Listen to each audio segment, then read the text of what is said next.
Performance Standards. 2000 and 2100. Standard 2000. Managing the internal audit activity. The internal audit activity adds value to the organization and its stakeholders when it considers strategies, objectives, and risks. Strives to offer ways to enhance governance, risk management, and control processes, and objectively provides relevant assurance. The Chief Audit Executive must effectively manage the internal audit activity to ensure it adds value to the organization. The internal audit activity is effectively managed when 1. It achieves the purpose and responsibility included in the internal audit charter, and then according to standards. 2. Its individual members conform with the code of ethics and the standards. 3. It considers trends and emerging issues that could impact the organization. Standard 2010. Planning.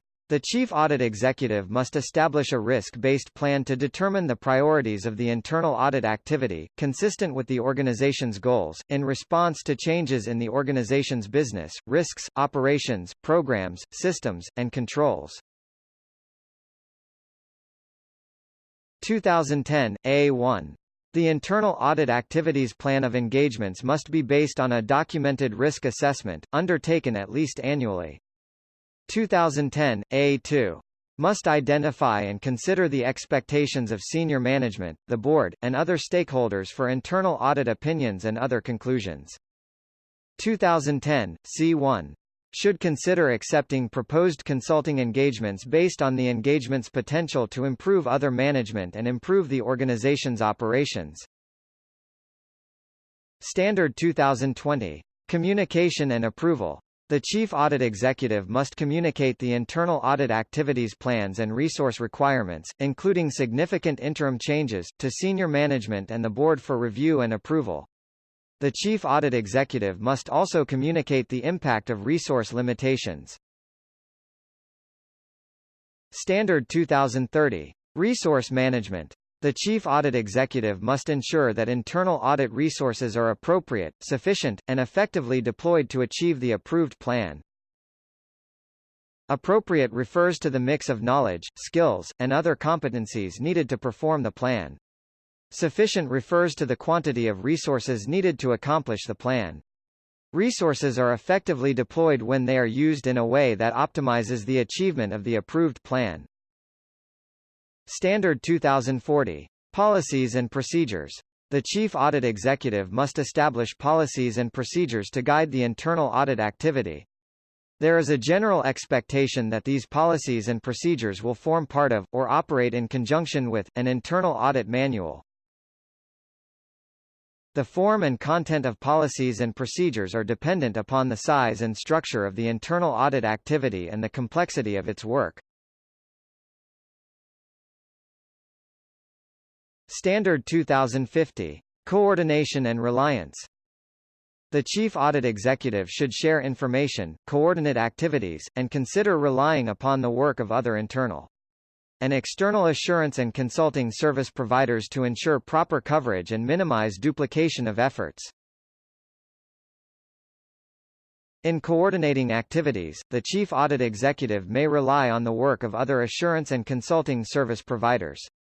The Chief Audit Executive should also have a clear understanding of the scope, objectives, and results of the work performed by other providers of assurance and consulting services.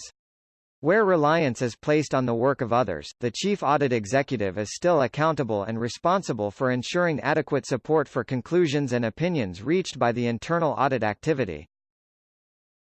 Standard 2060. Reporting to senior management and the board. The Chief Audit Executive must report periodically to senior management and the board on the internal audit activity's purpose, authority, responsibility, and performance relative to its plan. Risk exposures and control issues. 1. Fraud risks. 2. Governance issues. 3. Other matters that require the attention of senior management or the board. Standard 2070. External service provider and organizational responsibility for internal auditing. When an external service provider serves the internal audit activity, the provider must make the organization aware the organization has the responsibility for maintaining an effective internal audit activity. This responsibility is demonstrated through the Quality Assurance and Improvement Program, which assesses conformance with the Code of Ethics and the standards. Standard 2100.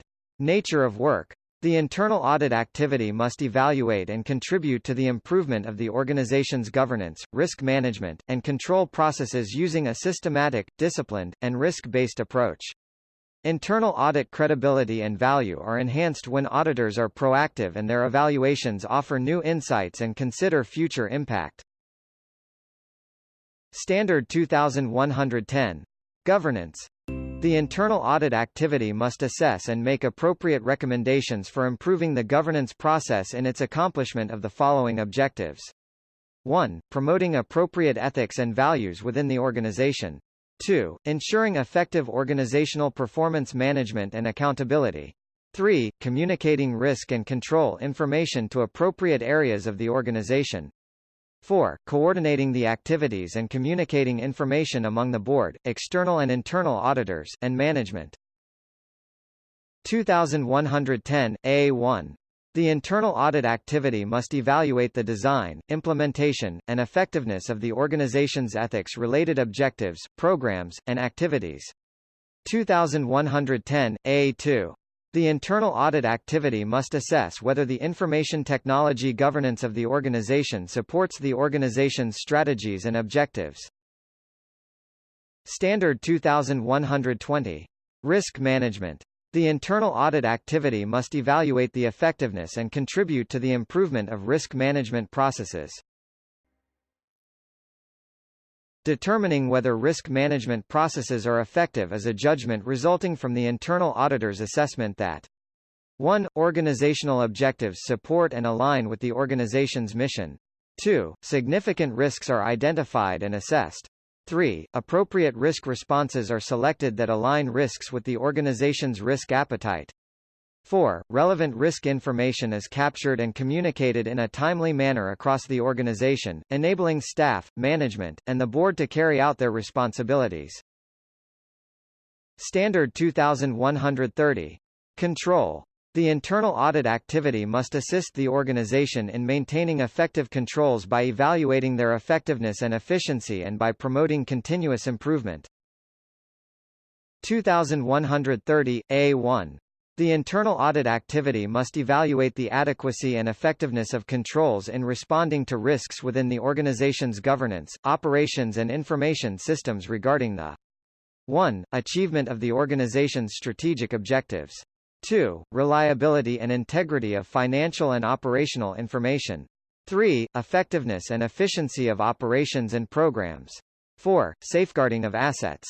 5. Compliance with laws, regulations, policies, procedures and contracts.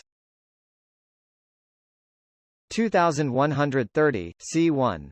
Internal auditors must incorporate knowledge of controls gained from consulting engagements into the evaluation of the organization's control processes.